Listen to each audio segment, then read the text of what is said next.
Xenoverse 2 DLC 16 is probably the most hyped I've been in a very long time for a DLC pack on this game, and it's mainly really due to one character, and that is Beast Gohan. Even though Orange Piccolo is looking dope, I am just beyond excited for Beast Gohan on this game. Hopefully they do him right and give him some really cool unique skills, just like it seems they have at the very least when it comes to Orange Piccolo. Now, my excitement for this DLC, of course, is mainly based around Beast Gohan, but there are some other things that I think this DLC could have for us that would make it a whole lot better at the same time. So, what I want to talk about and discuss in today's video, guys, is mainly the potential of a new story mode and also a new map for this DLC pack, because honestly, maps are one thing that I feel they have undervalued in terms of content and adding them in with certain DLCs, and this one is a perfect DLC, as I'll explain later in the video, for a new map to actually be added in. First and foremost, I do want to talk about the potential of a new story mode, guys. A new story mode in this DLC I feel is really possible for a couple of reasons. One, we didn't get a story last DLC, which was the first time in, I believe, 3 packs that we had not seen a story on Xenoverse 2 for a DLC pack because of what Few was doing and what he has going on, and that still has not come to an end. We still don't know what the hell Few was doing, to be honest, or is doing at this moment in time. Last time we saw him was with Bardock, and then he kind of just disappeared. We didn't get any real info as to what he was going to do or anything like that. So they've kind of left us on a very mysterious cliffhanger when it comes to Few and the future story of this game and potentially Xenoverse 3, because like I've said in the past, I truly do feel like what they've been doing with Few is to set up Xenoverse 3 eventually. Like, it seems like Few has some really big plan going on with what he's doing, and again, I feel it would be a perfect lead into the Xenoverse 3 story if that is what they are actually doing. So I do feel, since we did not get a story mode in the last DLC, that there's a chance for the one in this one. Also, due to the simple fact that I think this potentially could be the final DLC, if the story is linked to Xenoverse 3 in any kind of way, and they are going to leave us on a cliffhanger eventually for Xenoverse 3, if that is their plan, again, that is a if, but if that is their plan, then it would make a ton of sense, in my opinion, to add in a story mode for this DLC and make that cliffhanger that leads in to Xenoverse 3, because like I said, this potentially could be the final update and final DLC we have on Xenoverse 2. Now, that is not known or anything like that, do not get me wrong, that is just a prediction and something that I hope for, due to the simple fact that E3 is back this year, and it would just be amazing to see Xenoverse 3 announced at E3, just saying. So of course, I'm hopeful that this is the last update for the game, and if it is that last update, then I could almost guarantee that we would be getting a story mode that would leave us on some kind of cliffhanger, I would assume, for Xenoverse 3, because again, they still have not settled this thing that has been going on with Few and him going back in time or disrupting the timelines of these DLC characters and getting whatever energy that he's been talking about. We haven't really seen him put this energy to use or anything along those lines in a major way. So again, really curious about what is going on with that. Hopefully we get a little bit more insight to that, and it would be dope to have some story centered around my man's Beast Gohan at the same time. I'm just saying.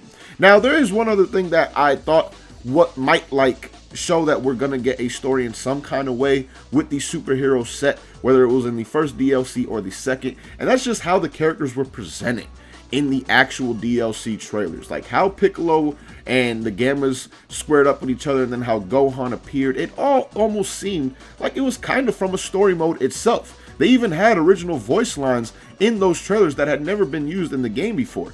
Usually that does not happen unless the character is going to be in the DLC pack or there's going to be some kind of story based around it. So that was something that I found really interesting, and why I thought we had a chance at a DLC story in the last pack, along with the simple fact that Few's DLC stories have been going on for what I believe the previous 3 packs before that.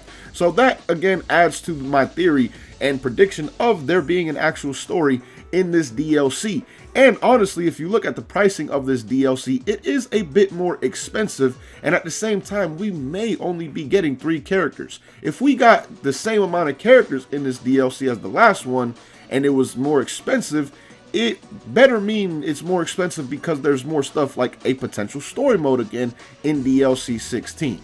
So there are multiple reasons to believe that, or to feel that we could get a new story mode in DLC 16, and something that I'm definitely hopeful for, because I'm not going to lie, I've truly enjoyed the DLC story mode centered around few, and like I said, I'm hopeful that it is something that links to Xenoverse 3.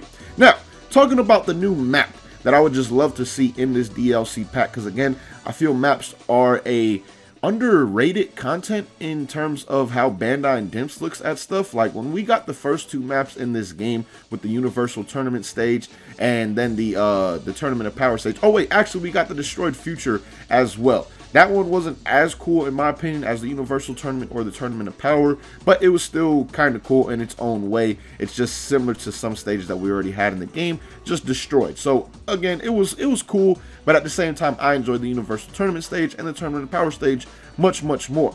Those 3 stages though were all legit stages, and I truly appreciated them adding them in when they did during those DLCs.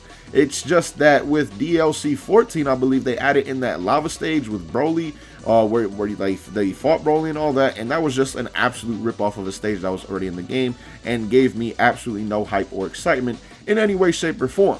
But this new stage that I would be talking about in this video for DLC 16 is one that would have to be original, and one I think would be really cool, and that is the Red Ribbon base in some way, shape, or form. Whether it is a bit destroyed from the fighting that was going on, or it is in pristine condition for when like you first show up there and you first see it for the first time in the movie, all things like that. Either way, I think that this makes for a perfect stage in DLC 16 and a perfect way to go out at the same time. Like again, if this is the last DLC, why not just go all the way out? Give us a story mode, give us a new stage along with the characters' new skills. Like make this DLC pack as fire as it possibly could be, and I think a new stage would definitely add to that. Because again, personally for me, when they added in those first 3 stages, mainly the Universal Tournament and the Tournament of Power stage, I really enjoyed those stages and playing on them when they did come out. So I would really enjoy another stage like the Red Ribbon base if they were to add that in as well, not only because it's a new stage, but I think that the look of the Red Ribbon base was actually pretty damn cool in the movie. It was pretty futuristic and just a massive space to be able to fight in at the same time. Now, of course, they could condense it down, make it smaller, all things like that. But either way, as long as they were to add this stage in some way, shape, or form, I would definitely be extremely happy about that without a doubt. So overall, man, I do think that there is a possibility to see not only the new story mode, but this new stage. Obviously, the stage is more based on just wanting a stage, and that it is the perfect opportunity considering what this DLC set is based around. Like literally every fight from this DLC set in terms of the actual movie takes place in the Red Ribbon's base. So why not add that base in with this DLC set? Whether it was DLC 15 or 16, it would not have mattered to me as long as we do get it in some way, shape, or form. Now, of course, again, that is not guaranteed by any means, nor is the story mode, but it's definitely 2 pieces of content that I personally would love to see in this DLC, and I think both of them would make a lot of sense for different reasons. Like I said, for the story reasons, I mean, we got the few stuff still going on. We got the potential cliffhanger that they would leave us on leading into Xenoverse 3 if this is that final update. When it comes to the map, of course, like I said before, all maps or all fights took place at the Red Ribbon base in the actual movie, so it would just be dope to see from that perspective. And again, new maps are always fun if they are done right, unlike that damn bullshit lava one that we got in DLC 14. That was just terrible, just saying. But anyways, let me know what you guys think about this down below in the comments. Would you guys like to see a new story mode and a new map in DLC 16? And do you think that it's possible to see both, if not one of those, in DLC 16 at the same time? So as always, man, thank you guys for watching. Really hope you guys enjoyed this video. Until next time, as always, hope you guys have a good one. Peace, y'all.